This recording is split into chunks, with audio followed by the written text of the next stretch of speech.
Good morning, good afternoon, good evening, good vibes, good energy, good people. It's your boy Mickey Fenty, aka Mickey Made It. If you're new to this channel, you know what to do to this channel. Subscribe right now. Also, if you want to support my brand, it's inspiredbydreams.shop, and that's the place you can go to just dress outside of the box and add something new to your closet.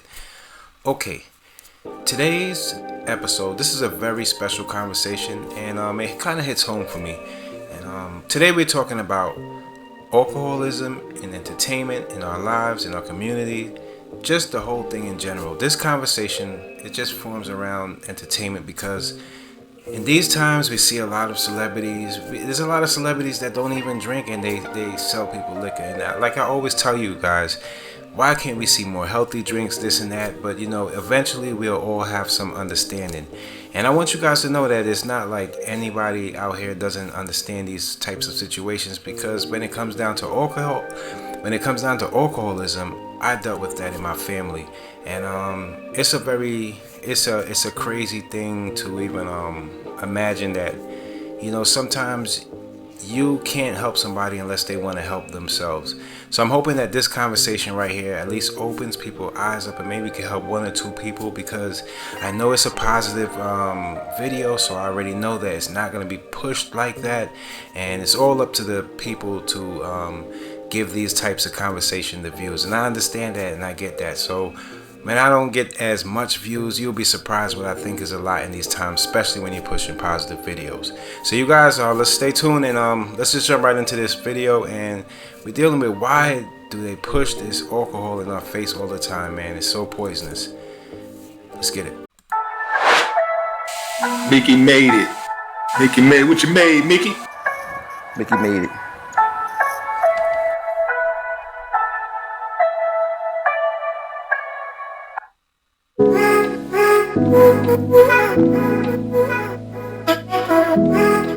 Blake Lively coming out with an alcohol brand completely annoys me. Let's get into it. She's repeatedly said over the years that she doesn't drink. Literally every interview it comes up, I don't drink, I don't like drinking. Mazel tov. That's awesome. So why on God's green earth are you coming out with an alcohol brand? She even says in the caption, drinking isn't my thing, but for... And let me tell you, for some celebrities, I hate that for them. That some people gotta stoop as low just to sell their own people things that they're trying to keep themselves healthy by poisoning other people. I know it's a choice, but sometimes I just don't understand how some people could stoop that low just to make a few dollars, and they're trying to be healthy, but still it's so poisonous. It's sad. F's sake, flavor is. Okay, what? That would be like her posing with her beautiful long blonde hair next to a bottle of shampoo saying, I don't use this stuff. Like I always go to my organic pharmacist who whips up something for me for my hair. But you everyday plebs, you guys enjoy this. Like that's for you, not for me. Between her and J-Lo, like I cannot get over these sober celebrities promoting alcohol. Like I swear in my old age, I'm becoming more and more anti-capitalist, because it's just like, both of them worth almost $1 billion, especially combined with their husband's net worth. And like, you're doing this? I don't get it. Like Blake is such an icon. Everything she did for child trafficking, all that, and I still do like her. But do their marketing people not know? Is anyone telling these people this is a bad idea? Literally 90% of the comments agree with me, so don't argue with me. Most people think like how I think. Maybe The Rock, I could see him with tequila, fine. Kendall Jenner, no, I don't see it. Such a cash grab. Who remembers that? Cash grab. I think Blake Lively thing annoys me more than the J-Lo. I think, because especially she says in her caption, I don't drink. What? At least J-Lo's like, I've started drinking. Even though that's probably not true. What do you guys think? You've done a lot of partying. Yeah, it's crazy. Is it still fun? Still enjoy it? Not when you stop drinking. Right. Yeah. This quest of like no alcohol. So like last night was my first time of being in the club completely sober, and it doesn't mix. Okay. I think if you can't drink, you shouldn't go out to the nightclub. It's a different experience when you're. I was telling my bros, I'm like, I feel like I don't have my superpowers. Oh yeah. And he was like, well, if you feel like that, then you losing your confidence. Then that liquid courage gives you that. You feel like, and I'm like, it do. Like it makes you just say the whatever's on your mind. You don't overthink it. If you feeling somebody, you're gonna let them know. I'm just sitting there like I'm sitting here now, and I'm just watching everything. The music's not hitting the same. I'm watching girls twerk on each other. They're drinking, taking shots, driving the boat. I'm just sitting here, and I'm like, man. So I've actually coined the phrase show business. So instead of like alcoholism, but show business. So many people died from drugs and alcohol. You look at Michael Jackson and Prince and Whitney Houston. So many, movie stars have died because of showbism, because of the drugs and alcohol that was used while they as an entertainer. Now they didn't. We wasn't born into the drugs and alcohol. We were probably born and raised into show business. A lot of these folks started very young as entertainers. Drugs and alcohol was just part of entertainment. It's part of the life. It's part of, what people do. It's like the norm, back. Some made it through and became healthy and ended up in therapy or, and really came through a program or some path of recovery, which is great. But if you didn't, then you stayed stuck and you either, died from the addiction. Have you guys seen this? So I'm obviously not alone with thinking that this is a weird situation if there's a BuzzFeed article about it. J-Lo honestly has given me the ick for like years at this point.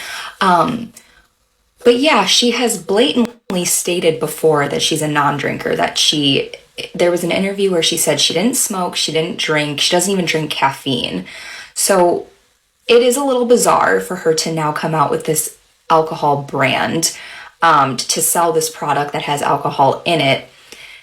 In addition to the fact that she's dating Ben Affleck, who I think, if I'm not mistaken, I feel like the substance that he was having an issue with is alcohol. And her being a non-drinker, going back to that point, it's because she knows it's not good for you. So then why would you feel comfortable selling it to people? I don't know. I just feel like a lot of what she does is just like, it's a lot of like money grabbing and it just like doesn't make sense. Plus, if you wanted to sell some type of beverage, now more than ever is a good time to make a non-alcoholic option. If you wanted to sell a beverage that bad, the non-alcoholic route is like where you should have gone. Like, how is her team not understanding that? Maybe I'm taking this too personal. Maybe it's not a big deal. I don't know. But let me know your opinion because I'm very curious. The drinking culture in New York City is like absolutely ridiculous. We have to drink to do everything. Any activity, anything that we doing. Like, I just feel like us as New Yorkers feel like we have to drink before we do anything or during any type of activity. Am I the only one who felt like that? You go to the movies. I know back in the days, I used to bring a bottle of Patron into the movies. Now, you don't even gotta do all of that because they sell drinks at the movie theater. Before you go to an amusement park, niggas want to get drunk. You go to dinner, shot o'clock. Anywhere, anything, shot o'clock. You go get your nails done in certain spots. They got drinks. Like, it's just drink. There's thousands of bars on every fucking block. Like, oh my God. I'm just like tired. I didn't realize this until my friend who is sober now for 3 years and having other friends who are addicted to, drugs or alcohol. I didn't realize how isolating it must feel at music industry events because at music industry events the bar is always open. There's always an open bar. It's like we prioritize substances at music industry events, and if you struggle with substance abuse, you just show up to the event and all of a sudden someone is spiraling and there's nothing we can do about it. So I want to challenge music industry executives to stop having open bars at their fucking shows. I think that accessibility to alcohol and weed and all of that has to be a choice. It's a choice that we make. But going to a show and suffering in silence with whatever you're battling and someone is putting your vice right in front of you, why wouldn't you take it? You know what I'm saying? But hi, I'm Jordan Occasionally. I'm a non-binary artist and activist, and I am doing an independent artist series. But for some reason, I felt called today to talk to the leaders in the industry and ask them to really think about the implications of an open bar when so many people in the music industry deal with substance abuse. But I love y'all. I hope you love you, because I love myself as well. And God bless. Ashe. Be good and do good in the world, and be easy on yourself when you make mistakes. If you're battling with substance abuse, I love you. I see you. You can get through this, okay? If you need help, DM me. I got some suggestions. My dream is actually to make a grant one day to provide people with payment for their medical bills if they have to go to the hospital for substance abuse, or to figure out mental health issues. My dream is to help musicians get the mental health care that they need. And so hopefully one day I'll build an empire big enough to help fund that dream. But I see it coming. I think that's my calling, my God-given calling. So shout out to my God. She be throwing down for me. And I hope y'all have a good rest of your day. Ashe. Talk to you soon. 50 Cent, he doesn't drink. He has a champagne company, so he'll pour drinks for everybody, and then he'll hand it off to one of his people. They'll fill it up with seltzer water, and he'll walk around with seltzer water in the champagne bottle, drinking it, and nobody knows the difference. So you get to look like the cool dude walking around drinking out of a bottle of champagne, but you're completely in control of your faculties. For me, I usually have seltzer water and lemon, so it looks like I'm having some type of gin and tonic or something. But because it's weird how people will judge you if you don't drink. But then you have these other people who are like, oh, you don't drink? That's so cool. Well, it's a weird social dynamic. It is a weird social dynamic. Now, have y'all been getting sick from the liquor at the nightclubs? Okay, check this out. Now, if you drink for real and you go to the club a lot, then club liquor be the absolute worst. That shit get you toe the fuck up. Because a lot of that liquor be cut, especially when you buy liquor from the bar. You know what I'm saying? A lot of that liquor be cut. So people try to avoid that shit by just buying bottles. But I'm starting to feel like y'all cutting the bottles too. Because I got a bottle at Diamond the other night, and I promise you that shit had me sick for 2 days. Like, my head was hurting so bad, I had to take my hair down. Now, she's absolutely correct. What people tend to do at nightclubs is avoid having mixed drinks altogether because you don't know what kind of liquor they're using. So people tend to opt for the full bottle. But she stated the full bottle even got her sick. Y'all, but that's not all. They done got my friends to Diddy this too. Now, let's hear what she had to say. I'm making this video for one reason and one reason only. What the is in the liquor that they've been passing out in Atlanta, y'all? I went out yesterday. I had maybe 3-4 shots. I am sick as like I can't get out of my bed. Hands been shaking, throwing up on the toilet. Number 2, like I'm up. Now you guys know this is true because I was in Atlanta and she canceled on me because she had gotten sick. But if you know the TikTok algorithm, it's always going to point you to the truth. Now shout out to this creator because he's got a little dirty secret to tell. All right, I'm finna start snitching in 3, 2, 1. So I used to work at this strip club in Atlanta while I was going to school and shit. And I was the bar back. So they had me in the liquor room. Like, that shit was damn near my office. So all them expensive drinks, say like, what y'all thought y'all was drinking? Don Julio, Patron, or Douce, Grey Goose, Hennessy, all that name brand shit. You might not have been drinking that all the time. Now, don't get me wrong, like if you was there at the beginning of the night, yeah, you probably had some. But as the night goes on, you're not drinking that. Cause say them bottles was running low, right? Say we running out of them bottles. It was my job to get the cheap liquor that we had, put a funnel in the bottle, and fill that motherfucker back up to the top. And then put the spout back on it, and then seal it back up with a plastic seal with a hair dryer. Look like it was brand new. So you got some cheap ass $20 tequila and a $300 bottle of Patron or Don Julio. What makes it more egregious is that they had him in the back liquor room with a blow dryer, resealing the labels back on those bottles. So while you're thinking that, okay, instead of getting mixed drinks, I'm gonna get the whole bottle so I can secure that I'm actually getting what I want. Turns out, according to him, allegedly, that's not even the case. At the end of the day, you were still getting cheap liquor, but you're getting it in a Douce bottle, Patron bottle, or a Don Julio bottle. Now y'all be safe out there in them ATL streets, because them bar owners are getting a little bit more craftier and a little bit more cheaper. Look, what I could say is when it comes to alcohol, especially when it comes to alcohol, entertainment, just on an everyday basis, it's I can start by saying that the older you get, the wiser you get, you start to realize the things that's going to be more sweeter, have more fun attached to it. Sometimes those are not necessarily the best things for you in your life.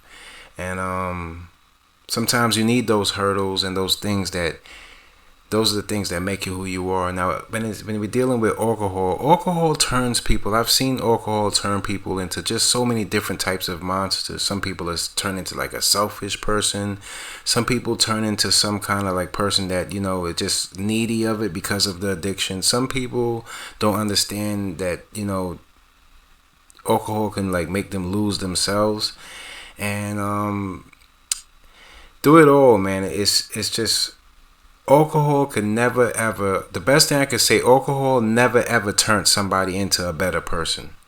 So once you start looking at it like that and you start realizing these are the things that's put out to poison me, and you really start caring and stop being, because it all starts with you. You know, some people say you gotta love yourself. Yeah, you gotta love yourself, but in order not to be selfish, you also have to love somebody else and love them enough to be more safe with your life, because life is not just about one person. And when you know that, you know, you, especially like my family, I come from a lot of people. I have a few people in my family that's with this whole alcoholism thing. You know, it's not, this hits home actually. This hits home. And I look at it like in my life, like the reason why I don't drink and I stopped drinking alcohol is because it's just, I've seen what it can do to people, and I've seen the things that they miss out on, and I realize, you know, these are the things in my life that I've never liked it. It's sometimes, you know, all these things that they have out there set to numb you from your problems. Sometimes it's better just to go through the damn problems and realize that, you know, your therapy sometimes is going to need to start with you.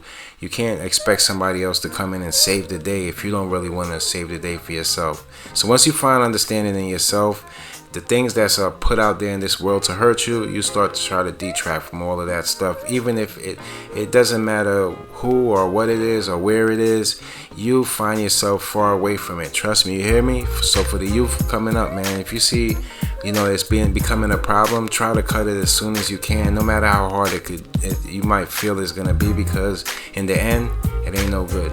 I'm gonna continue this conversation on my morning show, 9 a.m. Monday, Wednesdays, and Fridays. Love you guys, and yeah, man, healing energy to everybody dealing with this or dealt with this with their family members or anybody that dealt with alcoholism, man. Healing energy goes out to you guys, man. Yeah. Till next time, it's your boy Mickey Fenty, aka Mickey Made It. If you're new to this channel, you know what to do to this channel. Subscribe.